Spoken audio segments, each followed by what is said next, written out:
Perhaps you had better start from the beginning.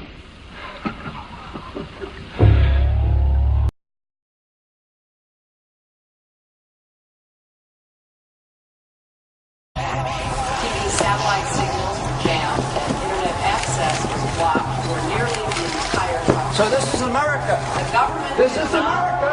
So this is America. The government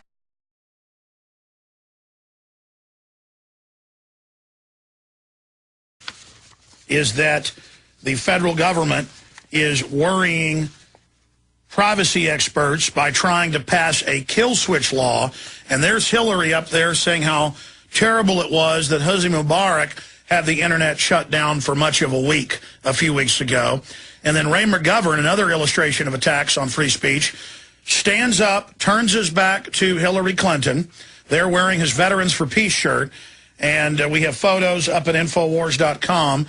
Was bloodied and bruised and did not resist and was drug out by the security guards. Headline, McGovern bloodied and arrested at Clinton speech. He's a retired CIA officer turned political activist. McGovern was a federal employee under 7 U.S. presidents over 27 years, presenting the morning intelligence briefings at the White House for Ronald Reagan, George Herbert Walker Bush.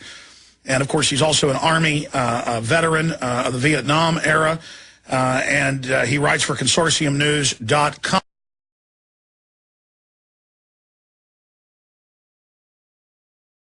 Ray McGovern was grabbed from the audience in plain view of her by police and an unidentified official in plain clothes, brutalized and left bleeding in jail. And there's pictures of him, and he's really roughed up.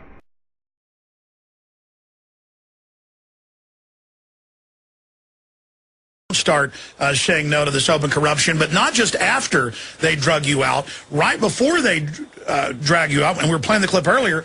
She's talking about the Egyptians standing up, getting involved, the internet, and then how horrible Mubarak was to cut the internet off. But then meanwhile, it's all over our news. The feds just shut down 84,000 innocent websites this week. They're openly calling for an internet kill switch.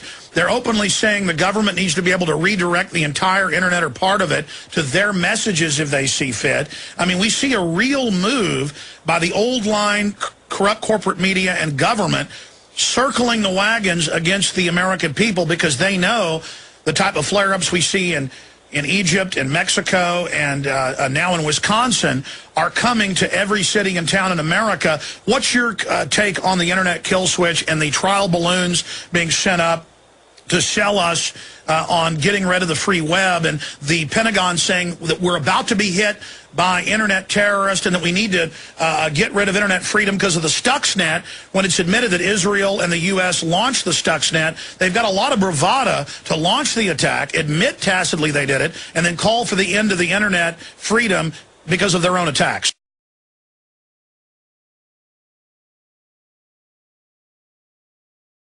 This is America.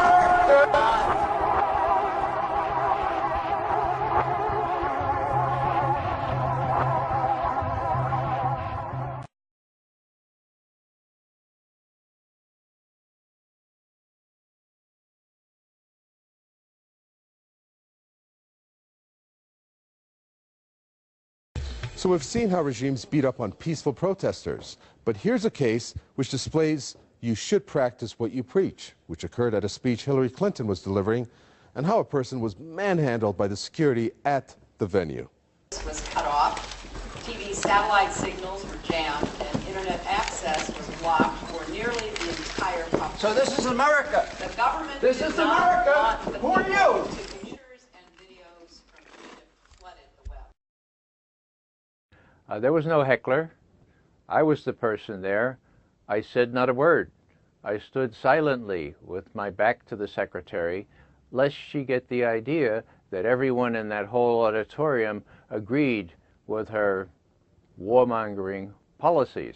I was standing silently, and I was jumped on by a man in a regular suit and then another person in a police uniform. I still don't know who jumped me, but I was taken outside where nobody was watching. I was manhandled. I have welts and cuts and contusions and lacerations all over my body. And the important thing is that I wasn't heckling anyone. I was completely silent. And so I was taken completely by surprise, and by the time I realized what was happening to me, I had a chance to yell, "So, this is what America has become." So this is what democracy in the U.S. is reduced to.